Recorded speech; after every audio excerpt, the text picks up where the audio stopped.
Matinding sinabi ni Scottie Thompson kay Ralph Ko, kaya pala ganun na lamang kagaling ito. So yan nga ang dapat nyong malaman. Big man trade lapot to Meralco and Almasan to Magnolia. Natuloy nga ba or hindi? Yan nga ang ating mga tatalakayin. Pero bago ang lahat, shoutout muna sa mga solid nating ka-teammate na sila Turto Garandi, Majanili Aborando, Judy Villarosa, Romeo Conchada, and Juan Solige. Matunog nga ang bali-balita ngayon na gusto makuha ng Magnolia Hotshots itong big man ng Meralco na si Rock and Roll Raymond Armasan. Batay rito sa post ni Basketball Update Trade and Rumor, pero bakit nga ba i-decline ng Meralco Bolts ito?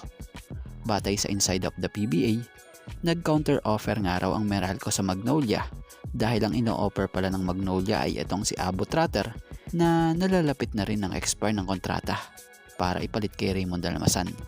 Pero para makuha ng Magnolia sa Raymond Almasan, ang gusto namang kapalit ng Meralco ay itong si James Laput na ayaw namang ibigay ng Magnolia. So ang naisa ng mangyayari dito, James Laput plus Jerick Ahannisi kapalit ni Raymond Almasan and Alvin Pasaol plus second round pick.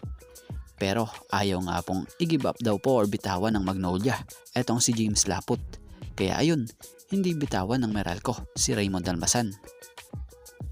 At mapunta naman tayo rito sa patungkol sa matinding payo ni Scottie kay Ralph Ko. Kaya pala ganun na lamang rin kagaling sa game etong si Ralph Ko.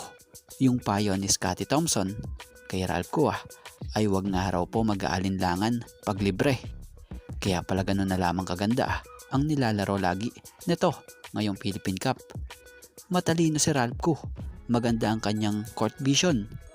Hindi lamang siya basta-basta big man. Ika nga yung ganitong laro niya, pang modern type of big man. Talaga, marunong mag-set up ng play. Alam kung kailan siya papasa. Hustle sa depensa, maging sa reboundings. At pagdating sa timing sa opensa, sure ball nga siya. Talagang no hesitation lagi kung pumakawala ng bola. Kaya pala ganun na lamang kaganda ang nilalaro niya.